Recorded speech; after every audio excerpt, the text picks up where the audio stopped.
So what's up? Kamusta? Ayos ba tayo dyan? So nandito tayo ngayon sa may Rusi Kapihan branch para sa update natin dito sa motorcycle na to.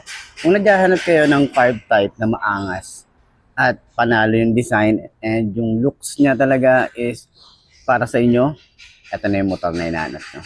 So alamin natin yung presyo at yung specification nitong Rusi Flash 150 carb type. Tara, samahan nyo ako. Walk around na natin to. Ayos na ayos siya.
So, yun mga best, no? Kung naghahanap kayo ng Flash 150 na carb type, available po yan. Meron silang dalawang unit dito. Itong kulay blue at itong kulay gray na glossy finish. Okay, wala rin naman silang nilabas na matte finish na ito. And kung nagtatanong kayo kung sulit nga rin ba ang 150cc ng Flash, para sa akin, sa looks, okay, panalong panalo. Pero sa kanyang makina, kung natataasan kayo sa gas consumption, eh hindi ito yung para sa inyo kasi dahil nga 150cc carb type, talagang expect nyo na malakas kasi ang motorcycle na to. Syempre kapag malakas yung motorcycle, malakas din sa gas. Okay?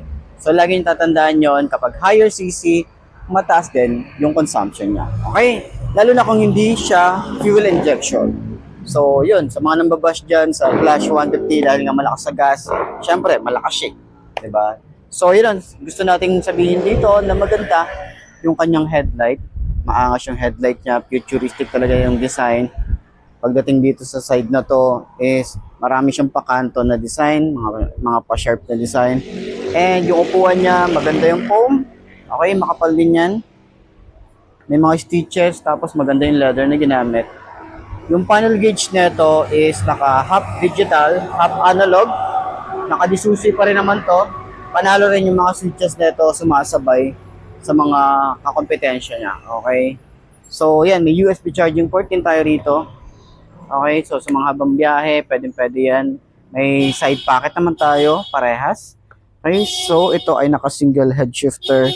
And then, naka-disc brake sa harap at naka-disc brake din dito sa likod. So, panalo rin to. So, sa mga naghahanap dyan ng ganitong motorcycle yan, available po yan. Dahil mayroon din talaga mga naghahanap at nag-chat sa atin na kung available pa ba yung ganitong unit, available pa ba to. Ayan po, pinapakita ko po sa inyo, available po siya. Okay, so punta lang kayo sa pinakamalapit na Rusi branch. Tapos, sabihin nyo sa kanila, gusto ko ng Flash 150 na carb type, kulay blue or kulay gray. Ipapadala nila yan. So, medyo maghihintay lang tayo ng ilang linggo. So, yun. 5 to ang ating height. Okay, magaan yung motor. Okay, bike fit tayo. Okay. Magaan yung motor. Tapos, pansin natin, ang ganda ng shock sa likod. Okay, hindi ganun kagandahan yung shock sa harap compared dun sa Flash 150 na 150X. Okay, yung fuel injection nito. Pero, ayan, expect nyo na yan. Okay, hindi siya ganun ka-bouncy. Okay. Ayan. Pero napansin natin dito, walang lumalagotok dito sa kanyang T-post. Okay? Turning radius niya, may space pa tayo rito. Yan, hindi siya ganong kalawak. Kakain tayo ng malaking kalsada para makapag-U-turn tayo. So, yan. Sa tingin nyo, sulit nga ba ang presyo nito? Ngayon 2026, comment nyo naman yan. And sa mga gustong kumuha nito, PM nyo na lang ako or puntahan nyo na lang pinakamalapit na Rusi branch yan sa lugar. Ayos na ayos siya. Okay. So, center stand natin. Magaan ba siyang center stand? Tingnan natin. May kabigatan pero kaya naman. Ayos.